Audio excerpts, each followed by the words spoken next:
کہانی 44واں حصہ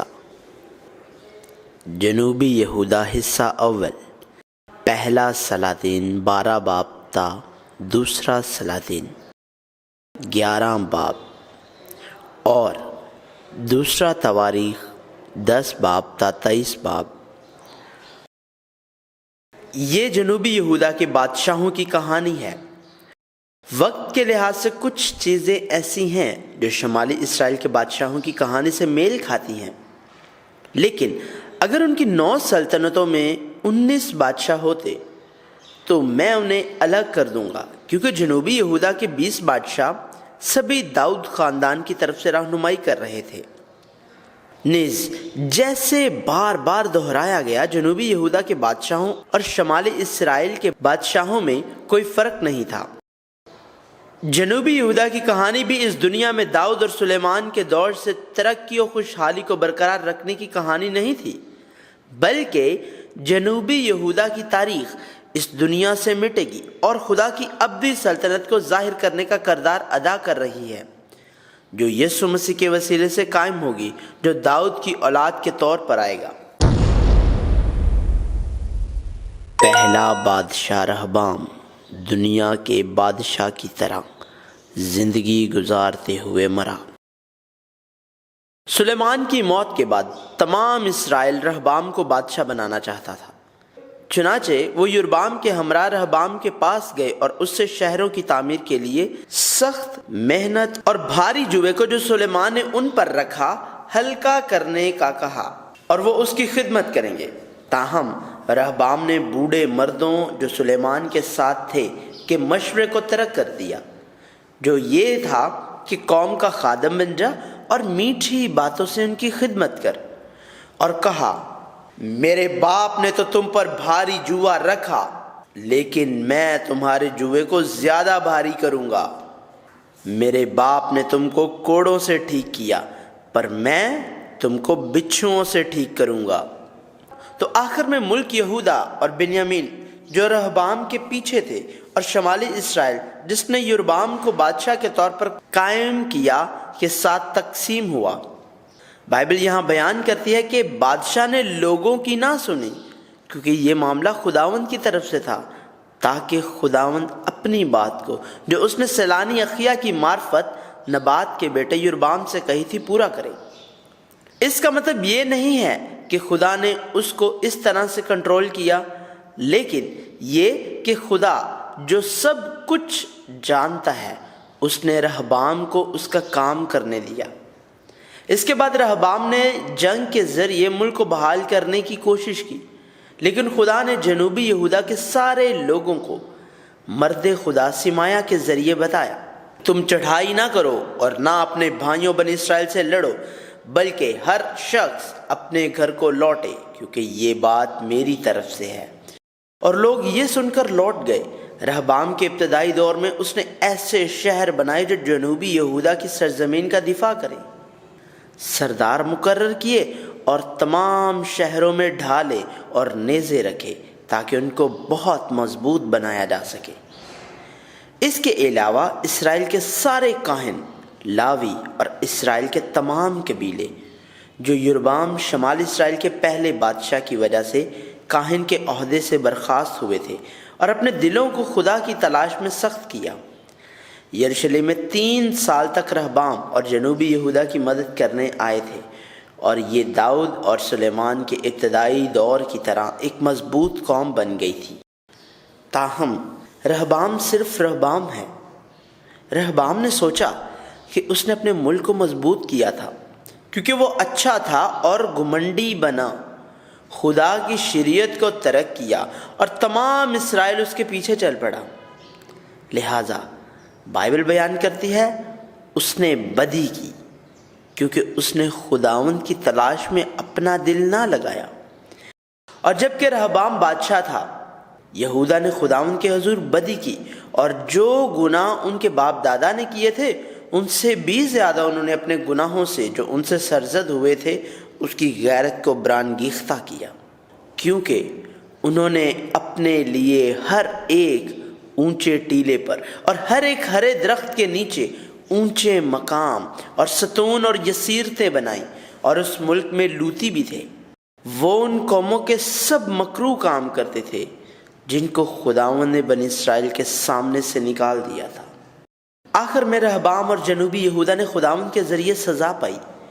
مصر کے بادشاہ نے چڑھائی کی اور جنوبی یہودا کے قلعوں والے شہروں کو چھین لیا، اور ہیکل اور شاہی محل کے خزانوں سمیت سلیمان نے جو سونے کی ڈھالیں بنائیں جن کا جنگ میں کوئی استعمال نہیں تھا چھین لیا۔ سمایا نبی نے رہبام اور اس کے شہزادوں کو بتایا، خداوند یوں فرماتا ہے کہ تم نے مجھ کو ترک کیا، اسی لیے میں نے بھی تم کو سیسک کے ہاتھ چھوڑ دیا۔ بہرحال جب خداوند نے دیکھا کہ رہبام اور شہزادوں نے اپنے آپ کو خاکسار بنایا ہے تو کہا، چونکہ انہوں نے اپنے کو خاکسار بنایا ہے سو میں ان کو ہلاک نہیں کروں گا، بلکہ ان کو کچھ رہائی دوں گا، اور میرا غضب سیسک کے ہاتھ سے یروشلم پر نازل ہوگا، تو بھی وہ اس کے خادم ہوں گے تاکہ وہ میری خدمت کو اور ملک کی سلطنتوں کی خدمت کو جان لیں۔ یہ دنیا کی علامت تھی۔ مصر جس نے رہبام کے یہودا پر حملہ کیا، رہبام کے باپ سلیمان کے ساتھ شادی کا رشتہ جوڑا اور اپنی بیٹی کو شہر بطور تحفہ دیا۔ لہٰذا جنوبی یہودا کے لوگوں کو فرق معلوم ہونا چاہیے۔ رہبام جس کی ماں ایک امونی تھی، دنیا کا بادشاہ تھا، اس کی 18 بیویاں اور 60 حرمیں تھیں، اور اس کے 28 بیٹے اور 60 بیٹیاں تھیں، اور جنوبی یہودا کے بادشاہوں کی حیثیت سے 17 سال تک اس خیال کے ساتھ زندہ رہا کہ یہ دنیا ہی سب کچھ ہے، اور پھر اس کی موت ہو گئی۔ دوسرا بادشاہ ابیا رہبام کی طرح اس دنیا میں رہا۔ رہبام کا بیٹا ابیا جنوبی یہودا کا دوسرا بادشاہ بنا۔ ابیا بادشاہ بنا اور اس نے شمالی اسرائیل میں یربام سے لڑنے کے لیے ایک فوج کھڑی کی۔ اس نے کہا، کیا تم کو معلوم نہیں کہ خداوند اسرائیل کے خدا نے اسرائیل کی سلطنت داؤد ہی کو اور اس کے بیٹوں کو نمک کے عہد سے ہمیشہ کے لیے دی ہے، اور شمالی اسرائیل کی بغاوت کی نشاندہی کی۔ اور جب شمالی اسرائیل جو جنگ کے آغاز میں ہی فوجی طاقت رکھتا تھا نے جنوبی یہودا پر حملہ کیا، یہودا کے لوگوں نے خداوند کے حضور فریاد کی اور کاہن نے نرسنگا پھونکا۔ خدا نے اسرائیل کو مارا اور اسرائیل کو یہودا کے حوالے کر دیا۔ یہودا کو ایک بہت بڑی فتح ملی اور ابیا نے اسرائیل کے شہروں کو لے لیا۔ بائبل بتاتی ہے کہ یہودا نے خداوند اپنے باپ دادا کے خدا پر بھروسہ کیا، تاہم ابیا بھی صرف ابیا ہے۔ ابیا کے بارے میں بائبل بتاتی ہے، اس نے اپنے باپ کے سب گناہوں میں جو اس نے اس سے پہلے کیے تھے اس کی روش اختیار کی، اور اس کا دل خداوند اپنے خدا کے ساتھ کامل نہ تھا جیسا اس کے باپ داؤد کا تھا۔ بہرحال خدا فرماتا ہے، خداوند اس کے خدا نے داؤد کے خاطر یروشلم میں اسے ایک چراغ دیا، یعنی اس کے بیٹے کو اس کے بعد ٹھہرایا اور یروشلم کو برقرار رکھا۔ داؤد کے لیے یسوع مسیح کا حوالہ دیا جو داؤد کی اولاد کے طور پر آئے گا۔ ابیا اس دنیا کا بادشاہ تھا۔ اس کی 14 بیویاں، 22 بیٹے اور 16 بیٹیاں تھیں، اور یہ سوچ کر کہ یہ دنیا سب کچھ ہے، یہودا کے بادشاہ کی حیثیت سے 3 سال زندہ رہا اور مر گیا۔ تیسرا بادشاہ آسا ایک ایسے شخص کی طرح رہتا تھا جو داؤد کی طرح خدا کے حضور کامل تھا، لیکن کامل نہیں تھا۔ آسا ابیا کا بیٹا جنوبی یہودا کا تیسرا بادشاہ بنا۔ آسا کے بارے میں بائبل بتاتی ہے، آسا نے اپنے باپ داؤد کی طرح وہ کام کیا جو خداوند کی نظر میں ٹھیک تھا۔ آسا نے وہی کیا جو خداوند اس کے خدا کے حضور بھلا اور ٹھیک تھا۔ اس نے مکروہ بت کو ملک سے نکال دیا اور تمام بتوں سے چھٹکارا پایا۔ اپنی دادی ماکا کو ملکہ ماں کی حیثیت سے اس کے عہدے سے معزول کر دیا، کیونکہ اس نے یسیرت کی پوجا کے لیے مکروہ شبیہ بنائی تھی اور اس بت کو کاٹ کر جلا دیا۔ اور اس نے یہودا کے لوگوں کو حکم دیا کہ وہ اپنے باپ دادا کے خداوند کی تلاش کریں، اس کے قوانین اور احکام کو پورا کریں۔ اونچے مقاموں اور سورج کے بتوں کو ختم کیا اور ان کے سامنے امن کا لطف اٹھایا۔ یہ اس لیے تھا کہ خدا نے آسا کو امن بخشا، یہاں تک کہ جب کوش کی 10 لاکھ فوج نے حملہ کیا تو آسا نے مدد کے لیے خدا کو پکارا اور ایک بڑی کامیابی حاصل کی۔ تب عزریہ نبی نے آسا اور لوگوں سے کہا، خداوند تمہارے ساتھ ہے جب تک تم اس کے ساتھ ہو، اور اگر تم اس کے طالب ہو تو وہ تم کو ملے گا، پر اگر تم اسے ترک کرو تو وہ تم کو ترک کرے گا۔ آسا نے اپنا دل مضبوط کیا، مکروہ چیزوں کو ترک کر دیا، خدا کی قربانگاہ کو دوبارہ تعمیر کیا، خدا کو قربانیاں پیش کی اور پورے دل سے اور ساری زندگی اپنے باپ دادا کے خدا کی تلاش کرنے کا عہد کیا، اور کہا کہ جن لوگوں نے خداوند اسرائیل کے خدا کی تلاش نہیں کی تھی، مرد یا عورت، انہیں مارا جائے۔ اور مجمع نے زور سے للکارا اور ترہی اور نرسنگا پھونکا گیا، اور تمام یہودا اس قسم سے خوش تھا۔ انہوں نے اپنے سارے دل سے قسم کھائی اور کمال آرزو سے خداوند کی تلاش کی، اور خدا بھی ان کو ملا اور انہیں ہر طرف سے امان بخشی۔ اس وقت سے لے کر آسا بادشاہ کے 35ویں سال تک جنگ نہیں ہوئی، لیکن جب آسا نے بادشاہ پر حملہ کیا تو اس نے خدا پر بھروسہ نہیں کیا، اور ہیکل اور شاہی محل سے باقی تمام چاندی اور سونا لے کر اسے ارام کے بادشاہ کے پاس مدد کے لیے بھیجا، اور بالآخر ارام کی مدد سے اس نے بادشاہ کو واپس بھیج دیا۔ اس کی وجہ سے آسا نے حنانی نبی سے ملامت سنی، لیکن وہ مڑا نہیں، اور جب وہ بوڑھا ہو گیا تو اس کے پیر کو روگ لگا، اور دوبارہ اس نے خدا پر نہیں بلکہ طبیبوں پر بھروسہ کیا۔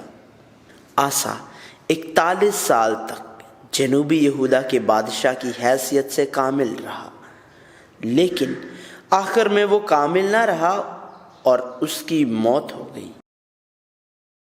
چوتھا بادشاہ یہوشافط داؤد کی طرح خدا کے حضور کامل تھا، لیکن وہ انسانی رشتوں سے جکڑا ہوا تھا۔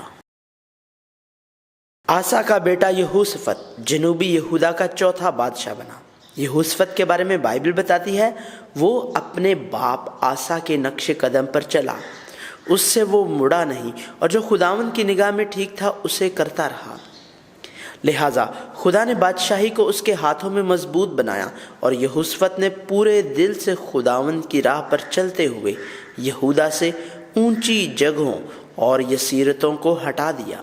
یہوشافط نے بادشاہ کی حیثیت سے اپنے 3 سال میں یہودا میں عمرہ، لاویوں اور کاہنوں کو یہودا کے تمام شہروں اور لوگوں کو خدا کی شریعت کی تعلیم دینے کے لیے بھیجا۔ خدا نے یہودا کے آس پاس کی تمام قوموں کو بھی خوفزدہ کیا تاکہ انہیں یہوشافط سے لڑنے سے روکے، خراج پیش کریں اور یہوشافط کو زیادہ سے زیادہ طاقتور بنائیں۔ تاہم یہوشافط کی سب سے بڑی غلطی اور بدی یہ تھی کہ اس نے اسرائیل کے اخیب خاندان میں شادی کی اور ایک رشتہ قائم کیا اور اسرائیل کے بادشاہوں کے ساتھ اتحاد کیا۔ یہوشافط نے اخیب کے ساتھ اتحاد کیا اور اس نے اخیب کی جنگ میں حصہ لیا، اور اپنی راہ واپس جاتے ہوئے یاہو نبی نے یہ کہتے ہوئے سرزنش کی، کیا مناسب ہے کہ تو شریروں کی مدد کرے اور خداوند کے دشمنوں سے محبت رکھے؟ اس بات کے سبب سے خداوند کی طرف سے تجھ پر غضب ہے، تو بھی تجھ میں خوبیاں ہیں، کیونکہ تو نے یہ سیرتوں کو ملک میں سے دفع کیا اور خدا کی تلاش میں اپنا دل لگایا۔ پھر بھی یہوشافط نے اخیب اور ایزبل کی بیٹی اتلیہ کو اپنے بیٹے اخزیہ کی بیوی بنایا۔ نیز اخیب کے بیٹے احزیا اور اخی اب کے بیٹے یہورام سے اتحاد کیا۔ یہوشفت نے ہمیشہ ان سے کہا، میں ایسا ہوں جیسا تو، میرے لوگ ایسے ہیں جیسے تیرے لوگ، اور میرے گھوڑے ایسے ہیں جیسے تیرے گھوڑے۔ تاہم خدا کو داؤد اور یسوع مسیح جو داؤد کی اولاد کے طور پر آئے گا کہ نسب نامہ کو برقرار رکھنا تھا، لہٰذا اس نے یہوشفت کو قائم رکھا تاکہ یہودا کے لوگ خدا کی طرف لوٹ آئیں، اور خدا کے خوف کے لیے ایک قاضی مقرر کیا، اور سردار کاہن اور لاویوں کے کردار کو برقرار رکھا۔ اس کے بعد جب موابی اور امونی لوگ موابیوں کے ساتھ یہوشفت پر حملہ کرنے آئے تو یہوشفت نے خدا سے اس کا سامنا کرنے کا مطالبہ کیا، اور یہودا کے تمام لوگوں میں خدا سے مدد مانگنے اور التجا کرنے کے لیے روزہ رکھنے کی منادی کی، اور صرف خدا کی طرف رجوع کیا۔ اور خدا نے امونیوں، مواب اور کوہ شعیر کے باشندوں پر جو یہودا میں آئے تھے حملہ کیا اور اسے ایک بڑی فتح عطا کی۔ اس فتح کے ساتھ تمام اقوام خدا سے ڈر گئی، اور یہوشفت کی بادشاہت پر امن تھی، کیونکہ اس کے خدا نے انہیں ہر طرف سے امن بخشا تھا۔ اس طرح یہوشفت 25 سال تک جنوبی یہودا کے بادشاہ کی حیثیت سے رہا اور اس کی موت ہو گئی۔ 5واں بادشاہ یہورام ایک غلط بیوی سے ملا اور بدکار رہا۔ یہوشفت کا بیٹا یہورام جنوبی یہودا کا 5واں بادشاہ بنا۔ یہوشفت کے تخت کے باوجود یہورام نے یہودا پر حکومت کی، اور اقتدار حاصل کرنے کے بعد یہورام نے اپنے تمام بھائیوں اور اسرائیل کے کچھ شہزادوں کو تلوار سے مار ڈالا۔ اس کے علاوہ یہورام نے ادوم کے ساتھ جنگ لڑی، جس نے یہودا کو دھوکہ دیا، اور آخر کار ادوم اور لبنا نے یہودا کو دھوکہ دیا۔ یہورام نے یہودا کے پہاڑوں پر اونچے مقام بھی تعمیر کیے، اور یروشلم کے لوگوں کو زناکار بنایا اور یہودا کو گمراہ کیا۔ لہٰذا ایلیا نبی نے اس کے گناہوں اور غلطیوں کی نشاندہی کی اور خدا کی سزا کا اعلان کیا۔ پھر سزا کے کلام کے مطابق بیٹے اور بیویاں جنگ میں کھو گئیں، اور خود یہورام کو اپنی آنتوں میں لا علاج بیماری کا سامنا کرنا پڑا۔ یہورام کے بارے میں بائبل بتاتی ہے کہ وہ اخیب کے گھرانے کی طرح اسرائیل کے بادشاہوں کی راہ پر چلا، کیونکہ اخیب کی بیٹی اس کی بیوی تھی اور اس نے خداوند کی نظر میں بدی کی۔ واضح طور پر یہوشفت کی غلطی کی نشاندہی کی۔ بہرحال بائبل بتاتی ہے تو بھی خداوند نے اپنے بندہ داؤد کی خاطر نہ چاہا کہ یہودا کو ہلاک کرے، کیونکہ اس نے اس سے وعدہ کیا تھا کہ وہ اسے اس کی نسل کے واسطے ہمیشہ کے لیے ایک چراغ دے گا۔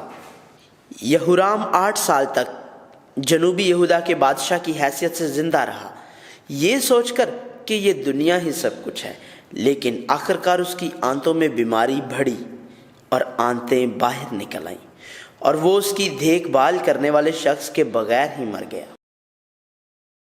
6واں بادشاہ اخزیا ایک غلط ماں سے ملتا ہے اور بدکار آدمی کی طرح رہتا ہے۔ یہورام کا بیٹا اخزیا جنوبی یہودا کا 6واں بادشاہ بن گیا۔ اخزیا کے بارے میں بائبل بتاتی ہے کہ وہ بھی اخیب کے گھرانے کی راہ چلا، اور اس نے اخیب کے گھرانے کی مانند خداوند کی نظر میں بدی کی، کیونکہ وہ اخیب کے گھرانے کا داماد تھا۔ وہ بھی اخیب کے خاندان کی راہ چلا، کیونکہ اس کی ماں اس کو بدی کی مشورت دیتی تھی، اور اس نے خداوند کی نظر میں بدی کی جیسا اخیب کے خاندان نے کیا تھا، کیونکہ اس کے باپ کے مرنے کے بعد وہی اس کے مشیر تھے، جس سے اس کی بربادی ہوئی۔ ایک بار پھر یہوشفت کے غیبوں کی طرح واضح طور پر نشاندہی کی گئی۔ اخزیا یہودا کے بادشاہ کی حیثیت سے 1 سال تک رہا، یہ سوچ کر کہ یہ دنیا ہی سب کچھ ہے، اور وہ اخیب کے بیٹے یورام کے ساتھ وابستہ رہا، اور یاہو کے ہاتھوں اس کی موت ہو گئی، جس نے یورام کے میدان جنگ میں اسرائیل کے اخیب خاندان کو تباہ کر دیا۔ 7واں بادشاہ عتلیہ شریر والدین کے ساتھ بڑی ہوئی اور یہودا میں ایک بدکار آدمی کی طرح رہی۔ اسرائیل کے بادشاہ اخیب اور غیر قوم سیدانے سے ایزبل کی بیٹی اتلیہ نے جب اس کا بیٹا اخزیہ مر گیا تو داؤد کی تمام اولاد کو نابود کرنے کی کوشش کی۔ تاہم داؤد کے ساتھ کیے ہوئے عہد، داؤد کی نسل کے عہد کو، اور وہ عہد جو اس نے پوری تاریخ میں بار بار دہرایا ہے، کو برقرار رکھنے کے لیے خدا نے یہویدہ کاہن کی بیوی اور شاہی یہورام کی بیٹی یہوشبات کے ذریعے اتلیہ کے پوتے اخزیہ کے بیٹے یواس کو بچایا۔ اتلیہ کے 6 سالوں کے دوران اسے ہیکل میں پوشیدہ رکھا گیا۔ یہ اس لیے نہیں تھا کہ یواس بہت اچھا تھا، بلکہ خدا اپنے عہد کو پورا کر رہا تھا۔ اتلیہ عمری کی اولاد تھی جس نے خداوند کی نظر میں بدی کی اور ان سب سے جو اس سے پہلے ہوئے تھے بدتر کام کیے۔ اخیب عمری کا بیٹا جس نے جتنے اس سے پہلے تھے ان سبوں سے زیادہ خداوند کی نظر میں بدی کی۔ غیر قوم سیدان سے تعلق رکھنے والی ایزبل جو بال اور یسیرت کی پوجا کرنے والی تھی، جس نے خود کو اخیب کی بیوی کی حیثیت سے خدا کے حضور بدی کرنے کے لیے بیچا تھا۔ ایزبل جس نے بال کے 450 نبیوں اور یسیرت کے 400 نبیوں کو کھانا کھلایا، اور اخیب اور ایزبل کی بیٹی اتلیہ نے اپنے شوہر یہورام کو خدا کی نظر میں بدی کرنے پر مجبور کیا۔ اس نے اپنے بیٹے اخزیہ کو خدا کے حضور اخیب کے گھر کی طرح بدی کرنے پر راضی کیا، اور خدا نے اتلیہ کو 6 سال کی حکمرانی دی جو اس دنیا کی علامت اور شیطان کی علامت کے طور پر نمودار ہوئی۔ یہ دور اخیب، ایزبل اور اتلیہ کی طاقت سے حاصل نہیں ہوا تھا، لیکن فرق یہ تھا کہ خدا نے ان الفاظ میں رہبام سے یہودا کے ساتھ ساتھ اسرائیل کے گناہوں کی بھی سرزنش کی، تو بھی وہ اس کے خادم ہوں گے تاکہ وہ میری خدمت کو اور ملک کی سلطنتوں کی خدمت کو جان لے۔ یہ اتلیہ کے 6 سال جو بدی کی نمائندگی کرتے اور خدا کے لوگوں جن کے پاس خدا بطور بادشاہ اور حکمران ہے کے دور کے فرق ظاہر کرتا ہے۔ پھر بھی شمالی اسرائیل جو خدا کے فضل کو نہیں جانتا تباہی کی طرف جا رہا تھا، اور یہودا نے بھی شمالی اسرائیل کا پیچھا کیا تھا۔ چنانچہ آخرکار 6 سال ختم ہونے کے بعد خدا نے یہویدہ کو، جس کے نام کا مطلب یہ تھا خداوند جانتا ہے، جو یسوع مسیح کو ظاہر کرتا ہے، بطور سردار کاہن، اور یواس شہزادے کو جو خدا کے لوگوں کے ذریعے چھپا لیا گیا تھا، مسح کیا اور شریعت کی کتاب دی اور اسے بادشاہ کے طور پر مسح کیا۔ اتلیہ جس نے یہودا کے بادشاہ کی حیثیت سے 6 سال تک اس یقین کے ساتھ کہ اس نے داؤد کی اولاد کو ہلاک کر دیا دنیا پر حکمرانی کی، چلا اٹھی، غدر ہے غدر، لیکن سردار کاہن یہویدہ کے حکم سے جو ہی وہ اس جگہ پر پہنچی جہاں گھوڑے محل کے میدان میں داخل ہوتے ہیں، وہ ہلاک ہو گئی۔ یہویدہ سردار کاہن نے خداوند کے بادشاہ کے اور لوگوں کے مابین ایک عہد باندھا، ان کو خدا کے لوگ بنایا، اور بادشاہ اور لوگوں کے مابین ایک اور عہد باندھا، اور تمام لوگ بال کے مندر کو ڈھانے کے لیے گئے، مذبحوں اور مورتوں کو بالکل تباہ کیا، اور مذبح کے سامنے لوگوں نے بال کے کاہن متان کو مار ڈالا اور سب نے خوشی منائی۔ اتلیہ یہ سوچ رہی تھی کہ یہ دنیا سب کچھ ہے، اس بات پر یقین کر رہی تھی کہ اس کی دنیا کی حیثیت ہمیشہ کے لیے رہے گی، برائی کا مجسمہ تھی، اور یہودا میں 6 سال بادشاہ کی حیثیت سے خدمات انجام دینے کے بعد وہ اسی محل میں تلوار سے ماری گئی۔ خدا کی محبت دنیا کی حکومتوں اور مصر کے بادشاہ شیشک کے خادم کے درمیان فرق ظاہر کرتی ہے۔ اتلیہ کی حکمرانی بدی کی علامت ہے جو بدی سے برائی پیدا کرنے کا باعث بنی، اور یہویدہ سردار کاہن جو یسوع مسیح کو ظاہر کرتا ہے کہ ذریعے خدا کی خدمت کے درمیان فرق ظاہر کرنے کے لیے خدا کا جوش ہے۔ یسوع مسیح کی کہانی بائبل کے ذریعے زیادہ واضح طور پر سامنے آتی جا رہی ہے۔